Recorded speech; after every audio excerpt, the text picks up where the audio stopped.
दोस्तों, शादी हो या त्योहार, किसी भी ओकेजन में मीठा खाना तो बनता ही है। मीठे में बात चॉकलेट की ना हो तो ये बिल्कुल इम्पॉसिबल है।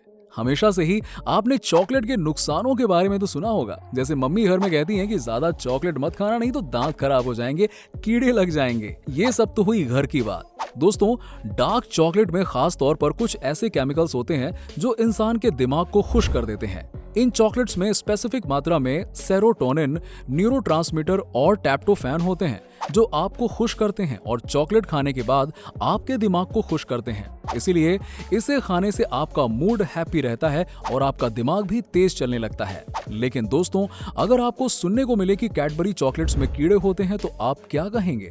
वैसे ये बात सही है या गलत, इसके लिए आपको पूरी वीडियो देखनी होगी। दोस्तों, दुनिया की हर चीज, हर प्राकृतिक अप्राकृतिक चीज, हर मिलावटी शुद्ध चीज स्वास्थ्य पर कुछ न कुछ बुरा प्रभाव डालती ही है और हम सब ये बात जानते हैं, लेकिन फिर भी हम उन्हें खाते पीते हैं क्योंकि या तो नुकसान बहुत कम होते हैं या फायदे बहुत ज्यादा होते हैं, या तो नुकसान बहुत बाद में धीरे धीरे इकट्ठा होंगे या फिर हमें उस चीज की आदत हो चुकी होती है जो हम खा पी रहे होते हैं। केवल खाने पीने में ही क्यों, हम अपनी दैनिक आदतों में भी हम आज का ही फायदा देखते हैं, बाद का नहीं तो फिर हम पेड़ क्यों काटते, है ना? ड्रग्स तो बैन है फिर भी लोग उसे लेते हैं आदत के चलते। डिस्प्रिन बैन है फिर भी मिलती है, लोग लेते हैं। उसके फायदा वर्सेस नुकसान के तुलनात्मक अध्ययन में फायदे के पलड़े के भारी चलते हैं। यानी दिक्कत ये नहीं है कि किस चीज में क्या मिला है, दिक्कत केवल और केवल इतनी सी है कि हमें पता होना चाहिए। कंपनियों को हमें वेल इन्फॉर्म्ड रखना चाहिए कि वो किस चीज में क्या मिला रहे हैं और ये ग्राहक के विवेक पर निर्भर होना चाहिए कि वो उसे ले या फिर ना ले, खाए पिए या फिर ना खाए पिए। यानी हर वो चीज जो प्रोडक्ट में है उसकी जानकारी प्रोडक्ट के पैकेट में होनी ही चाहिए और उसके साइड इफेक्ट्स के साथ। दोस्तों, आपको जानकर हैरानी होगी कि जिस डेयरी मिल्क को आप इतने मजे के साथ खाते हैं, उस डेयरी मिल्क को पहले कंप्यूटर चखते हैं, तब जाकर ये मार्केट में लाया जाता है। मतलब सबसे पहले डेयरी मिल्क को कंप्यूटर से टेस्ट करवाया जाता है और उसके अप्रूवल के बाद ही ये डेयरी मिल्क मार्केट में आती है। क्यों, उड़ गए ना आपके होश? आज हम आपकी पसंदीदा डेयरी मिल्क के बारे में खोलेंगे कुछ अनोखे राज जो आपको दंग करने वाले हैं। आपने भी कैडबरी चॉकलेट जरूर खाई होगी, लेकिन क्या आपने कभी सोचा है कि इसकी शुरुआत कैसे हुई, कौन था इनका फाउंडर और वजह क्या थी? तो चलिए आपको बताते हैं। सबसे पहले इसकी शुरुआत की बात करते हैं तो काफी ज्यादा इंटरेस्टिंग है। कैडबरी के फाउंडर, जिनका नाम जॉन कैडबरी है, जॉन कैरी ने जब उनको शराब की आदत से परेशान देखा तो वो काफी परेशान हो गए। इसको जानने के लिए कि लोग शराब क्यों पीते हैं, जॉन कैडबरी ने एक शख्स से पूछा कि वो शराब क्यों पीते हैं, तो उसका जवाब था टेस्ट के कारण। फिर जॉन कैरी ने पूछा कि अगर इससे कुछ अच्छा टेस्ट वाला उन्हें कुछ पीने के लिए दिया जाए तो क्या शराब को छोड़ देंगे? उस शख्स ने हाँ में जवाब दिया। फिर जॉन कैडबरी लग गए एक ऐसा ड्रिंक चॉकलेट बनाने में जो कि शराब से भी ज्यादा पसंद किया जाए। उनकी कोशिश रंग ले आई और उन्होंने लिक्विड हॉट चॉकलेट बेचने शुरू कर दिए। इसके कुछ साल बाद 1897 में जब एक दिन बहुत सारा सामान बच गया था तो वो वेस्ट न हो जाए, उसके लिए उन्होंने उसको एक बार की शॉप में रख दिया और उससे बनी पहली कैडबरी की पहली चॉकलेट, जिसने देखते ही मार्केट में धूम मचा दी। ये लोगों को इतनी ज्यादा पसंद आई कि लोगों ने इस चॉकलेट को अपने हर एक सेलिब्रेशन में शामिल कर लिया। ये लोगों को इतनी ज्यादा पसंद आई कि इससे इंग्लैंड की क्वीन विक्टोरिया भी नहीं बच पाई। इसके बाद क्वीन विक्टोरिया ने कैडबरी को रॉयल कॉन्ट्रैक्ट दिया कि वो राजघराने के लिए चॉकलेट भेजें। तब से लेकर आज तक ये जिम्मेदारी कैडबरी की ही है। इससे खुश होकर कैडबरी ने अपना चॉकलेट पर्पल पैकेजिंग में बेचना शुरू कर दिया। अब आप सोच रहे होंगे कि पर्पल में ही क्यों? आपको बता दें कि पर्पल एक रॉयल कलर माना जाता था जो सिर्फ अमीर लोग अफोर्ड कर सकते थे। पर्पल कलर के कमाल का अंदाजा आप इसी बात से लगा सकते हैं कि रोमन शासक ऑरिलियन ने अपनी पत्नी को पर्पल शॉल लेने से सिर्फ इसलिए रोक दिया क्योंकि उन्हें शॉल जितना वजन का सोना उन्हें व्यापारी को देना पड़ता। इसीलिए पर्पल राजशाही का एक प्रतीक बन गया था। उस वक्त को छोड़िए, पर्पल रंग तो आज भी कैडबरी की पहचान बना हुआ है। इसके लिए कोई भी चॉकलेट ने पर्पल का यूज भी नहीं किया था क्योंकि 2013 तक तो कैडबरी ने पर्पल का मार्क तक खरीद के रखा था। फिर नेस्ले ने कोर्ट में कैडबरी को चैलेंज किया, जिसके बाद कैडबरी के हाथों से ये छिन गया था और जिससे ऐसा लगा कि अब प्रोडक्शन में कमी आएगी, लेकिन ऐसा कुछ नहीं हुआ। डेयरी मिल्क में क्या है, ये बात लोगों को जानने की बड़ी उत्सुकता है। ऐसा इसलिए भी है क्योंकि 2003 में ये खबर सामने आई थी कि इसमें कीड़े मिले हैं। अब इस बात का कोई प्रूफ नहीं था, लेकिन प्रूफ चाहिए किसको था? ये बड़ी कंपनी थी। बात आग की तरह पूरी दुनिया में फैल गई कि डेयरी मिल्क में कीड़े मिले हैं। अब ऐसा हुआ तो मार्केट बहुत ज्यादा लॉस में आ गया और कैडबरी मार्केट से बाहर होने की स्थिति में आ गई।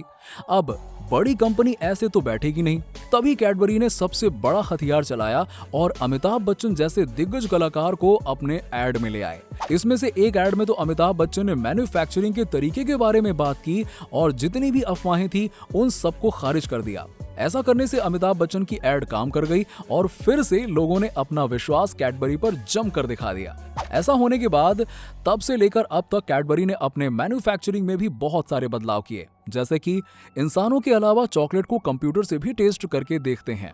अब आपको लग रहा होगा कि यार जो कंप्यूटर महसूस नहीं कर पाते हैं, देख नहीं सकते हैं, वो भला टेस्ट कैसे करेंगे? इसका जवाब थोड़ा सा अजीब है। दोस्तों, होता ऐसा है कि चॉकलेट की टेस्ट से नहीं बल्कि चॉकलेट की स्मेल से इनकी गुणवत्ता की पहचान होती है। होता ऐसा है कि एक इंसान चॉकलेट खाता है और अपनी सांस को एक मशीन में छोड़ता है, जहां सॉफ्टवेयर से डिटेक्ट कर लेते हैं कि चॉकलेट में कुछ खराबी तो नहीं है। ये ठीक वैसा ही तरीका है जब घर में कुछ बनता है तो सबसे पहले उसकी खुशबू देखी जाती है। यही सब कुछ तकनीक है जिसकी वजह से आज भी लोगों के दिल में कैडबरी के लिए एक अलग ही जगह है। अब बात करते हैं मैन्युफैक्चरिंग की। आपको बता दें कि इसको बनाने के लिए सबसे जरूरी है कोको बीन्स। इन कोको बीन्स को कैडबरी अफ्रीका के घाना से मंगवाता है, जहां सबसे पहले कोको के पेड़ से कोको बैग से निकाले जाते हैं, जिसमें से निकलते हैं कोको बीन्स, जिन्हें धूप में सुखाया जाता है। सबसे अच्छी बात तो यह है कि कोको बीन्स कैडबरी एक कोको लाइफ के नाम की संस्था से मंगवाता है, जो घाना के लोगों के विकास के लिए काम कर रही है। वहां से इसे अलग अलग देशों में भेजा जाता है, जिसके बाद इसके ऊपर के शैल निकाल दिए जाते हैं और उसके बाद कोको को अलग से निकालकर रोस्ट किया जाता है। रोस्टिंग से कोको का स्वाद निखर जाता है। ऐसा करने से कोको की खुशबू हर जगह फैल जाती है। इन सब के बाद कोको को बड़े बड़े ग्राइंडिंग मशीन में डालने के लिए भेज दिया जाता है, जहां से निकलने के बाद कुछ कोको को अलग से निकाल लिया जाता है ताकि उनका बटर बनाया जा सके और बाकी का कोको आगे भेज दिया जाता है, जहां इसमें मिल्क और शुगर मिलाया जाता है। मिल्क मिलने के बाद ये और भी ज्यादा गाढ़ा हो जाता है। इसके बाद इसे वैक्यूम ओवन में डाल दिया जाता है और फिर इसका पाउडर बनाया जाता है। अब आपको ये प्रोसेस भी थोड़ा सा अजीब लग रही होगी कि पहले पाउडर से लिक्विड, फिर लिक्विड से पाउडर क्यों बनाया जाता है, पर कैडबरी के पास भी इसके लिए अलग ही थियरी है। उनके हिसाब से ऐसा करने से कैडबरी के टेस्ट में इजाफा होता है। आपको बता दें कि इस प्रोसेस को 3 बार रिपीट किया जाता है। अब इसके बाद पाउडर को फिर से अलग अलग चीजों के साथ मिलाया जाता है।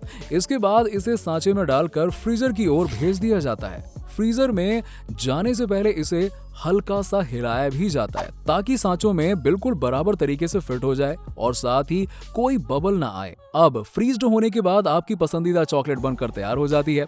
इसके बाद इनके ऊपर चॉकलेट की एक लेयर चढ़ा दी जाती है ताकि जल्दी से ना पिघले। अब इतना कुछ होने के बाद इन्हें पैक करने से पहले सेंसर इनके वजन को चेक करके दिखाता है। अगर वजन में कमी आ गई तो इन्हें बाकियों से अलग कर दिया जाता है। अगर सेंसर की तरफ से सब कुछ सही हुआ तो फिर इन्हें पैक करने के लिए आगे भेज दिया जाता है, जिसे आप पार्टी और फंक्शंस में लोगों को गिफ्ट देने या फिर लोगों के साथ शेयर करके खाना पसंद करते हैं।